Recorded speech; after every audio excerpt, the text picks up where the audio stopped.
আল্লাহ রাব্বুল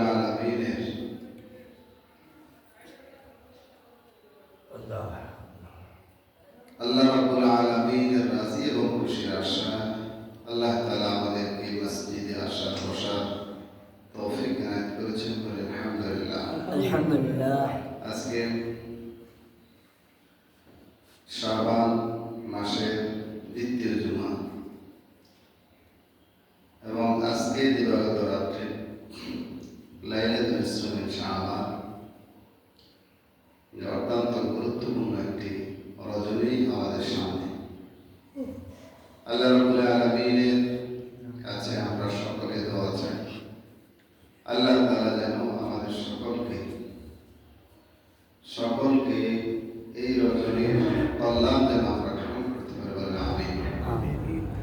আল্লাহ তাআলা আমরা যারা আসছি আল্লাহ তাআলা যেন সকলকে নেক আমল করার মতো সময় অতিবাহিত করার তৌফিক এনায়েত করেন। আমিন। আমি সূরাতুল দুখান থেকে 4খানা আয়াত তেলাওয়াত করেছি। এ আলোকে এখন যতটুকু সম্ভব হয় কথা বলবো, বাকি কথা ইনশাআল্লাহ রাত্রে আমরা বলবো। আল্লাহ রাব্বুল আলামিন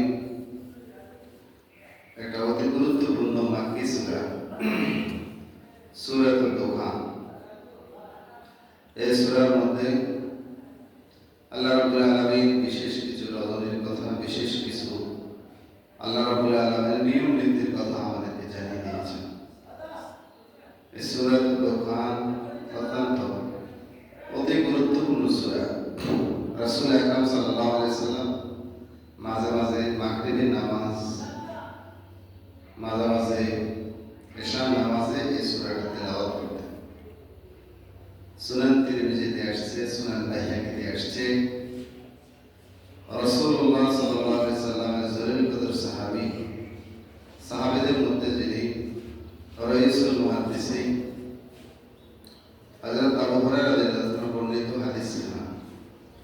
রাসূল আকরাম সাল্লাল্লাহু আলাইহি সাল্লাম বলেন, মান ক্বারা হামিম দুখান, বিশেষত দুখান এই সূরাটা ফি লাইলাতি, রাতে যদি কেউ এই সূরা দুখানটা তেলাওয়াত করে, আসবাহা ইস্তাগফিরু লাহু ৭০,০০০ মালাক, আর সকালবেলা তার জন্য ১,০০০ ফেরেশতা ক্ষমা প্রদর্শন করতে থাকে। বলেন সুবহানাল্লাহ। আল্লাহ রাব্বুল আলামিন এই সামান্য সূরা, এই ছোট সূরা, তেমন লম্বা না, ৩০ আয়াতের ভিতরে সূরাটা আল্লাহ রাব্বুল আলামিন অপরন্ত সুযোগ আমাদের জন্য দিয়ে দিয়েছে। আমরা চাইলে প্রতি রাতে এই সূরাটা আমরা তেলাওয়াত করতে পারি। যদি আমরা এটা তেলাওয়াত করি তাহলে পরের দিন আমাদের জন্য ১,০০০ ফেরেশতা আল্লাহ তাআলার কাছে মাপ চাইতে থাকবে আমাদের পক্ষ হয়ে। বলেন সুবহানাল্লাহ। ১,০০০ ফেরেশতা আল্লাহ তাআলা একজনের জন্য সেটিং করে দেবে। উম্মতে মুহাম্মাদীকে আল্লাহ তাআলা কি পরিমাণ ভালোবাসেন, কি পরিমাণ মায়া করেন।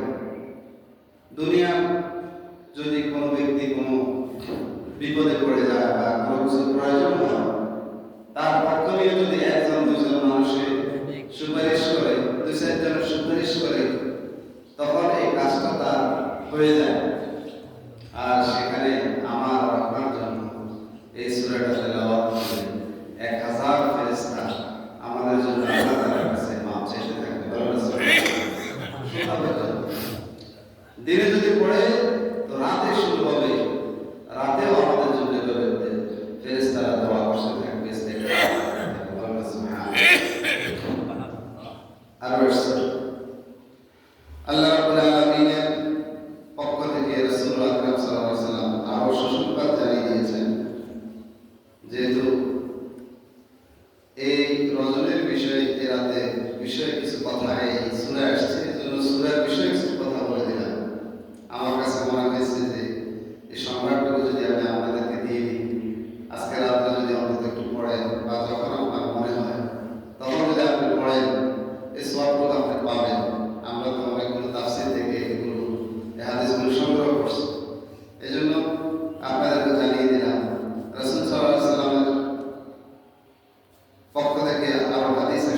মান কারা লাইলাতুল জুমআ হামিম দুখান ওয়া ইয়াসিন আসরা মাগফুরান লাহু।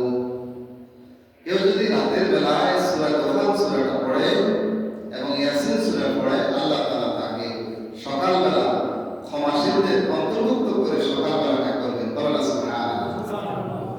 আপনাকে আল্লাহ তাআলা মাফ করে দিয়েছে, যে সব বান্দাদের ওই সব বান্দাদের অন্তর্ভুক্ত করে সকালটা করে দেবে। বলেন সুবহানাল্লাহ। এটা কি কম কথা? আল্লাহ তাআলা কোনো না কোনো ভাবে আমাদের দ্বারা গুনাহ হয়ে যায়, এই গুনাহগুলোকে আমরা আল্লাহ তাআলার কাছে মাফ চাইতে হলে আল্লাহ তাআলা কিছু ছোট ছোট বিষয় আমাদেরকে দিয়ে দিয়েছেন, যে বিষয়গুলো হাদিস আগেরটা সুনান বাইহাকিতে আসছে, তিরমিজিতে আসছে, পরেরটা সুনান বাইহাকিতে আসছে, সওয়াবুল ইমাম মুসলিম। তাবরানী শরীফে আরেকটা হাদিস আসছে, রাসূল সাল্লাল্লাহু আলাইহি ওয়াসাল্লামের সাহাবী আবু উমামা থেকে হাদিস এসেছে। রাসূল সাল্লাল্লাহু আলাইহি ওয়াসাল্লাম বলেন, মান কারা হামিম দুখান ফি লাইলাতি জুমআ আও ইয়াউমিল জুমআ বানাল্লাহু লাহু বাইতান ফিল জান্নাহ। বলেন সুবহানাল্লাহ। কেউ যদি জুমার দিনে এবং জুমার রাতে, দিনে এবং রাতে এই সূরা দুখানটা তেলাওয়াত করে, আল্লাহ তাআলা তার জন্য জান্নাতে একটা প্রাসাদ নির্মাণ করে দেবেন। বলেন সুবহানাল্লাহ। যারা সবচেয়ে কম দিবেন, মানে ছোট জান্নাতটা দিবেন, সে তো 10 দুনিয়ার সমান পাবে। এই দুনিয়া যাকে জান্নাত দেবে, মুমিন যে বান্দা, মান ক্বালা লা ইলাহা ইল্লাল্লাহ ফাস্তাকিম, যে লা ইলাহা ইল্লাল্লাহ বলবে আর এই কথার উপর সে ঠিক থাকবে, দাখালা জান্নাত, সে জান্নাত পাবে।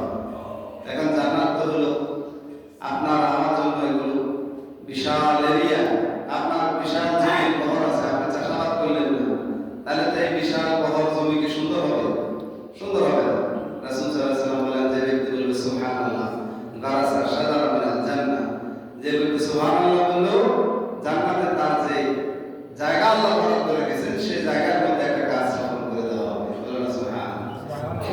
কেউ যদি 10 বার সূরা ইখলাস পড়ে, আল্লাহ রাব্বুল আলামিন তার জন্য জান্নাতে একটা প্রাসাদ নির্মাণ করবেন। বলেন সুবহানাল্লাহ। তাহলে আপনি কেন একটা বাড়ি যদি আরেকটা বাড়ি চাই, দুনিয়ার একটা হাইসিয়ত যে না আমি আরো 10টা বাড়ির মালিক হতে চাই, কিন্তু আমরা কেউ আখিরাতের বাড়ির মালিক হতে চাই না, আখিরাতের প্রাসাদের মালিক হতে চাই না।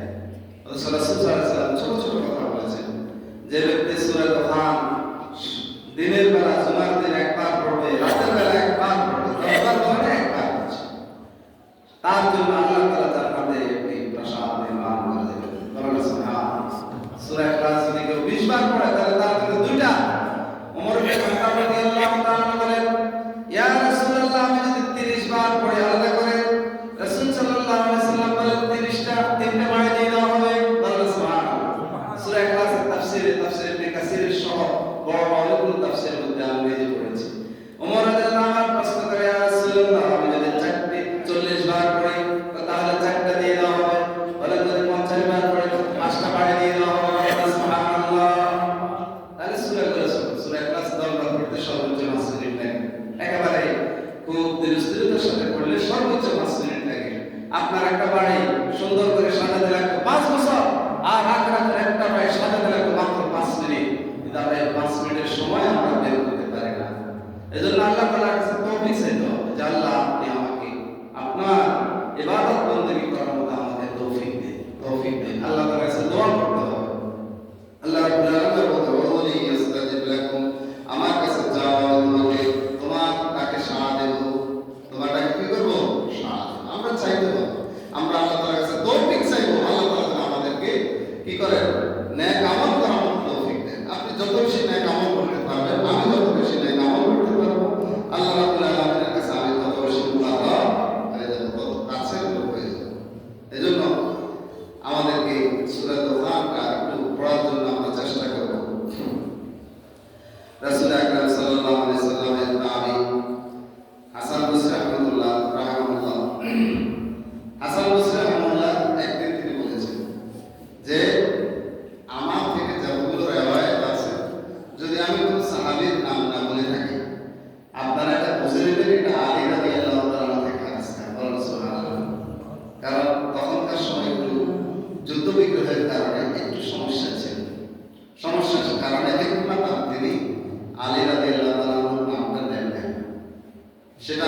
অনেকে জানি হয়েছে, অনেক কিছু হয়েছে।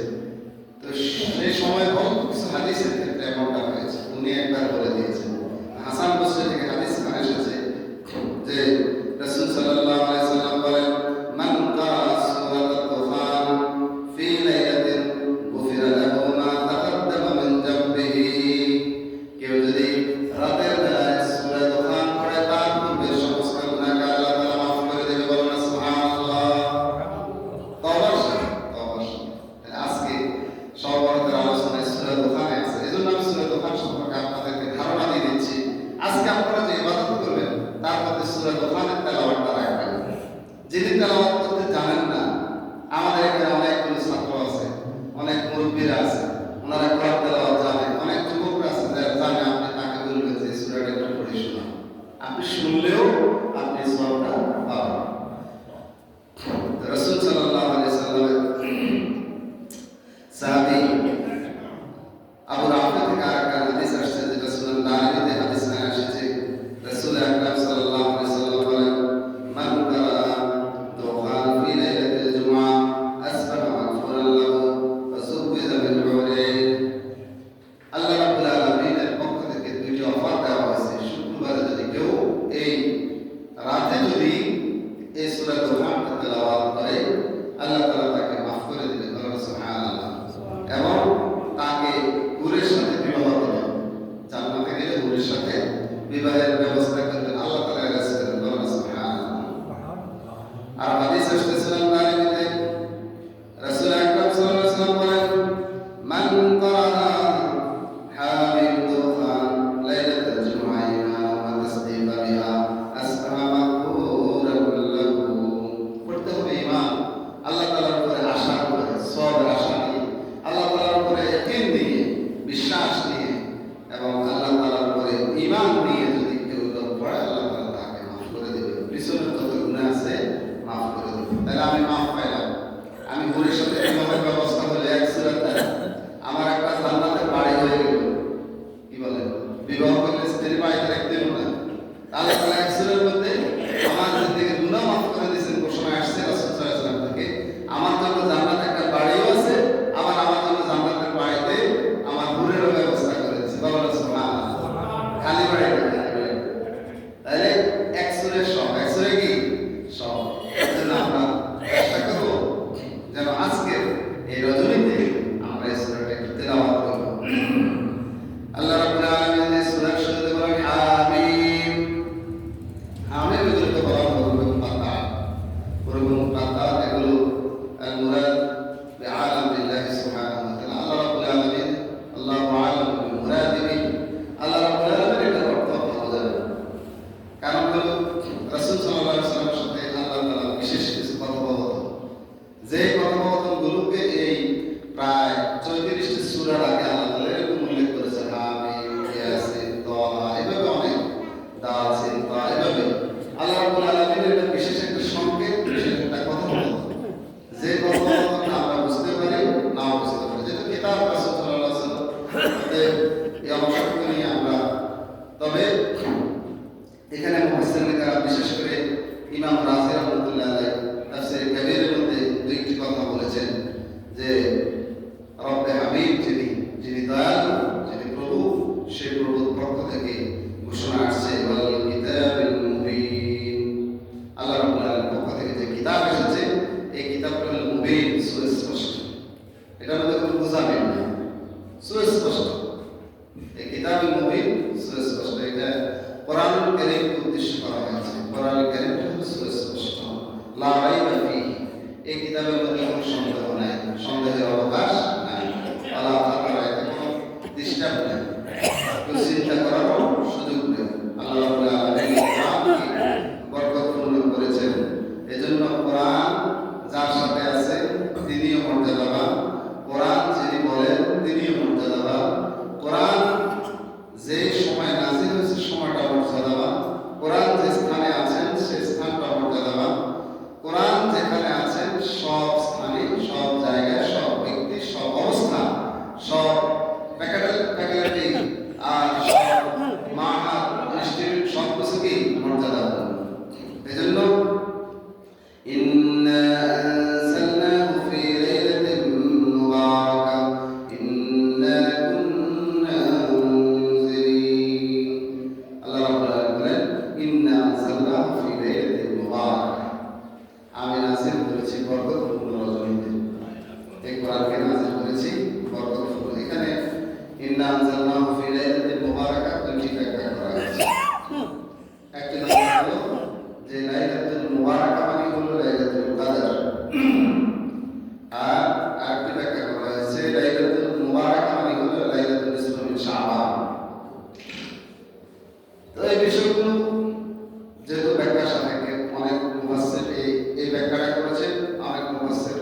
রাতে ব্যাখ্যা করেছেন।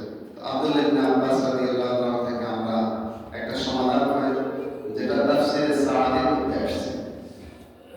আমি এই আয়াতের তাফসীর প্রায় 15টা তাফসীর দেখছি কালকে আর আজকে মিলে। একটা তাফসীরের মধ্যে এটা একটা সমাধান আমি পেয়েছি। সেই সমাধানটা হলো, আমাদের দেশে দেখেন বাজেট একটা পেশ করা হয়, বাজেট পেশ করা হয় না, পেশ করা হয়। তো এই বাজেট পেশ করার আগে এই বাজেট নিয়ে বিভিন্ন কথাবার্তা, বিভিন্ন কিছু সব কিছু সংসদে উপস্থাপন হয়। উপস্থাপন যত কিছুই হোক, সব কিছু কিন্তু জুলের আগে শেষ। প্রস্তাবনা সব কিছু জুলের আগে শেষ।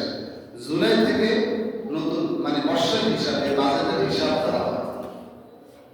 আল্লাহ রাব্বুল আলামিনের পক্ষ থেকে পুরো এক বছরের যে হিসাব, পুরো এক বছরের হিসাবটা প্রস্তাবনা দেওয়া হয় লাইলাতুল নিসফুল শাবান, মানে এই শবে বরাতে, আর বছরটা শুরু করে দেওয়া হয় লাইলাতুল কদর থেকে লাইলাতুল কদর পর্যন্ত। আল্লাহ সুবহানাল্লাহ। আর আল্লাহ রাব্বুল আলামিন একসাথে বাইতুল মামুরে কোরআনুল কারীম নাযিল করেছেন। কারণ বক্তব্য লাইলাতুল নিসফুল শাবান নাযিল করেছেন বাইতুল মামুর, সেখান থেকে শুরুটা করেছেন লাইলাতুল কদর, সেটাও সমাধান হয়। সর্বসাকল্যে কথা হলো, রাসূল সাল্লাল্লাহু আলাইহি ওয়াসাল্লাম এই রাতে অনেক গুরুত্ব দিয়েছেন।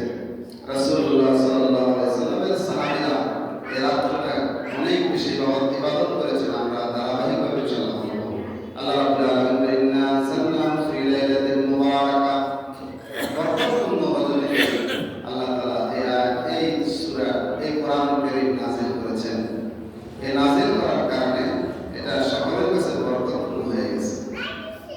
আল্লাহ রাব্বুল আলামিন এটাকে যে রাত্রিতে নাযিল করেছেন, সেই রাত্রির মর্যাদা 1000 বছরের চেয়ে বেশি মর্যাদাপূর্ণ করেছেন। আল্লাহ সুবহানাহু। তো এই জন্য রাত্রিগুলোকে আমরা যদি ভালোভাবে আমরা কাটাতে পারি, আমরা সেটা বরকত আমরা হাসিল করতে পারবো।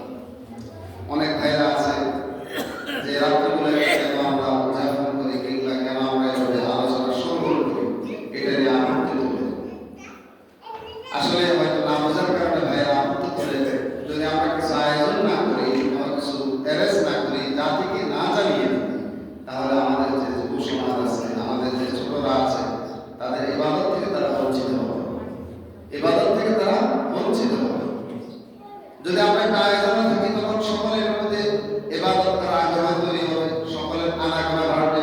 একটা করে হলেও অতিরিক্ত সিজদা আল্লাহ তাআলার দরবারে দেওয়া হবে। আল্লাহ সুবহানাল্লাহ। আমরা যারা আলোচনা আয়োজন করি, আমরা সকলে জানি এই রাতটা বরকত হয়ে যায়, সকলে চলে আসে, মুসল্লি বেড়ে যায়, এটা বরকত। যদি সে একটা সিজদা আসে এই আয়োজনের কারণে, তাহলে রাসূল সাল্লাল্লাহু আলাইহি ওয়াসাল্লাম বলেছেন, সিজদাতুল ওয়াহিদা খায়রুম মিনাদ দুনিয়া ওয়া মা ফিহা। একটা সিজদা আল্লাহ তাআলার দরবারে, দুনিয়া এবং দুনিয়াতে যা আছে সব কিছু ছাড় দামি। আল্লাহ সুবহানাল্লাহ। আপনি আমি যদি আয়োজন না করে দরজা বন্ধ করে দিয়েছেন, না এটা বেদাত, তাহলে তো কেউ আসবে না, নামাজ পড়বে না, ইবাদত করবে না। এখানে বেদাত কেন হবে? বেদাতের প্রকৃত সংজ্ঞাটাই ভুল বলতেছে তারা। এজন্য আমাদের কষ্ট লাগে। ওনারা ল্যাপটপ চালাবেন, ল্যাপটপ আমাদেরকে দান করলে এটা বেদাত হবে না, কারণ ল্যাপটপ তো রাসূল সাল্লাল্লাহু আলাইহি ওয়াসাল্লাম চালাইছেন, সব হয়েছে। ওনারা ফ্যান চালাবেন, ওনারা এসি চালাবেন, মানুষকে বলবেন ভাই আমার অফিসে দুটো এসি দাও, এসি দাওটা সওয়াব, কারণ এসি তোমার আরাম আছে। আর রাসূল সাল্লাল্লাহু আলাইহি ওয়াসাল্লাম তো এসি চালাইছেন। তো বলতেছে সওয়াবের নিয়ত নতুন কোনো কিছু হইলে এটা নাকি বেদাত। তো এটা তো সওয়াব হয়ে গেছে, এসি দেওয়া, ল্যাপটপ দেওয়া, মোবাইল দেওয়া, সব তো সওয়াব হয়ে গেছে। এই সওয়াব যে আপনি কামাইতেছেন, এখানে এসে সওয়াবের বয়ান দিতেছেন, আর মুসল্লিরা যদি মসজিদে এসে আল্লাহকে সিজদা দেয়, এটা বেদাত ফতোয়া দিয়ে মানুষকে বিভ্রান্ত করছে। বলেন নাউযুবিল্লাহ। বরকতপূর্ণ দুই একজন মানুষের কথা আমরা কান দেব না, কারণ এখন যত বেশি ফ্যাস বাইক করা শুরু হয়েছে, তত বেশি সমস্যা দেখা গেছে। এখন নতুন নতুন কিছু কথা বের হয়েছে যে ইমাম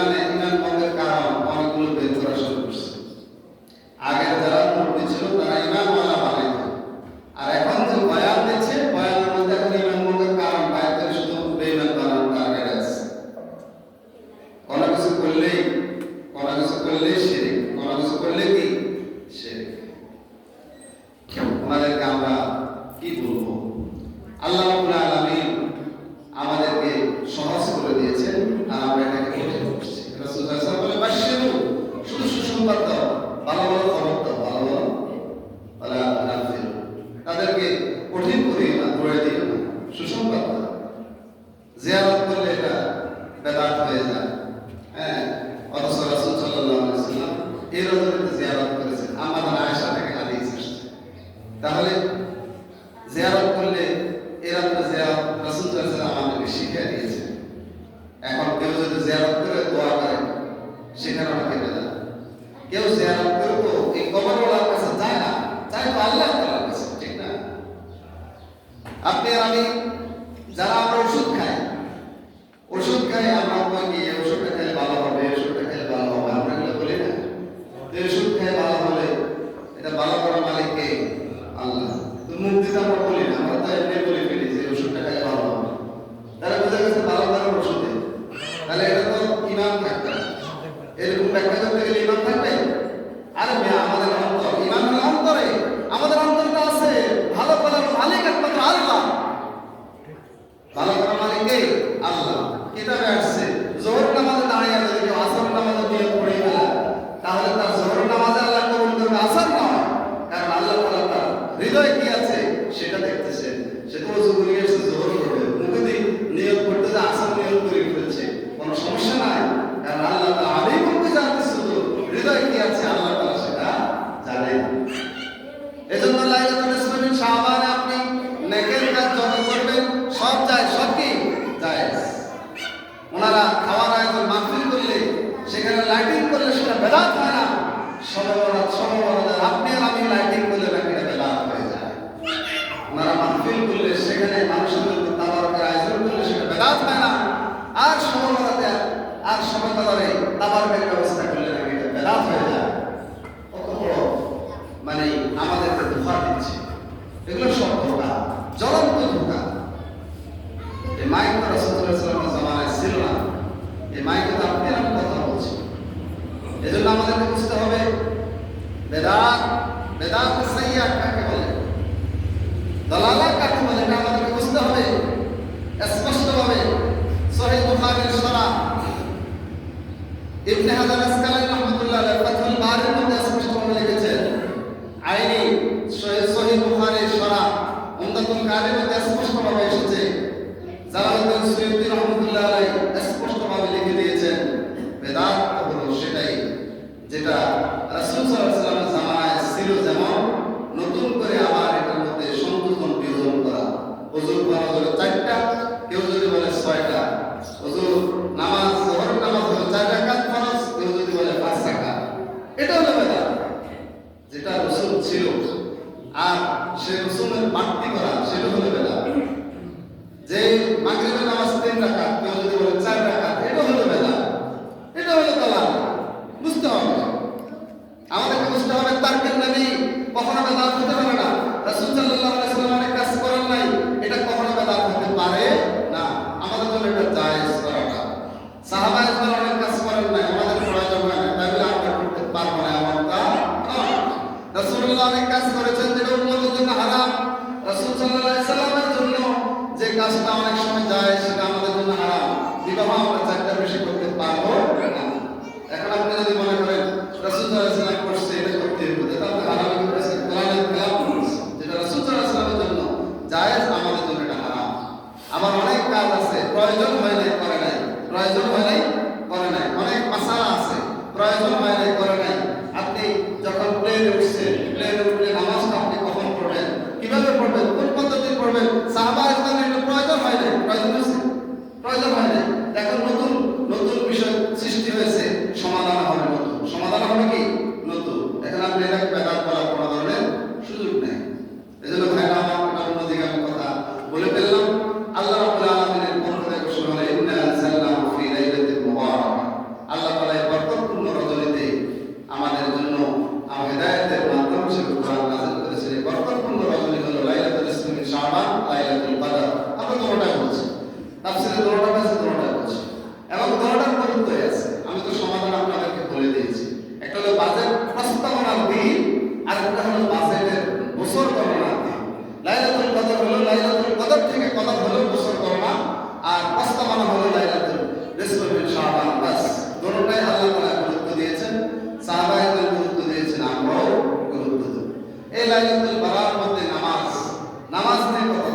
যে কোনো নামাজ পড়তেছেন, কোনো সমস্যা নেই, নামাজ নিয়ে কোনো কথা নেই। লাইলাতুল কদরে, লাইলাতুল বরাত আমি যদি বলি আপনি 14 রাকাত পড়েন, 12 রাকাত পড়েন, 24 রাকাত পড়েন, 30 রাকাত পড়েন, তখন আবার বেদাত হয়ে গেছে। তখন কি হয়ে গেছে? কি প্রতিদিন নামাজ পড়লে এটা বেদাত না? সবে কদরে আসে নামাজ পড়লে কি বেদাত হয়েছে? এগুলো বলতেছে। অথচ 30 জন সাহাবী থেকে রাসূল সাল্লাল্লাহু আলাইহি ওয়াসাল্লাম সাহাবীরা 30 জন সাহাবী থেকে তাফসীরে কাশফে আসছে, আমি আজকে সকালে পড়ছি। তাফসীরে আপনার কাশফ আমার কাছে আছে, আজ থেকে প্রায় 1300 বছর আগে লেখা তাফসীর। তাফসীরে কাবীর এটাও আমার কাছে আছে, তাফসীরে কাবীরের মধ্যে লেখা আছে 30 জন সাহাবী এই লাইলাতুল বরাতে নামাজ পড়েছে। কেউ 100 রাকাত পড়েছে, কেউ 14 রাকাত পড়েছে। কিভাবে পড়ছে একটা পদ্ধতি বর্ণনা করে দেওয়া আছে। কেউ 12 রাকাত পড়েছে। 30 জন সাহাবী থেকে আসছে 100 রাকাত ওনারা পড়ছে। তো ওনারা 100 রাকাত পড়ছেন, তো তাহলে বোঝা গেছে যে যা পড়ার কোনো সমস্যা নাই। যে আমার এই সাহাবী অনেকে আবু বকরের মতো চলতে চায়, অনেকে ওমরের মতো চলতে চায়, অনেকে উসমানের মতো চলতে চায় রাদিয়াল্লাহু তাআলা আনহু। তাহলে যে যেভাবে চলতে চায় 30 জন সাহাবী একটা আমল করছে, এটা তো আমরা ফরজ বলি না, ওয়াজিবও বলি না, আমরা বলি সাহাবী করছে, এটা আমরা করতেছি। আর নামাজ আমি 100 না 200 রাকাত পড়লে কার কোনো নিষেধ আছে? তো অন্য কোনো দিন নিষেধ নাই। সবে বরাতে আর সবে কদরে আসে পড়লে কেন তুমি বেদাত করো ভাই? অথচ আমরা দলিল দিচ্ছি যে সাহাবীরা করছেন, এই দলিলটুকু আছে, তোমরা পড়ো, আমরা পড়তেছি। যার মন চায় 2 রাকাত পড়ো, যার মন চায় 200 রাকাত পড়ো। 80 পড়লে বেদাত হবে, এই কোন কথা? এজন্য আমরা ইনশাআল্লাহ আজকে রাতটাকে আমরা ইবাদতে কাটাবো, এটাকে বরকতপূর্ণ রজনী আমরা মনে করব।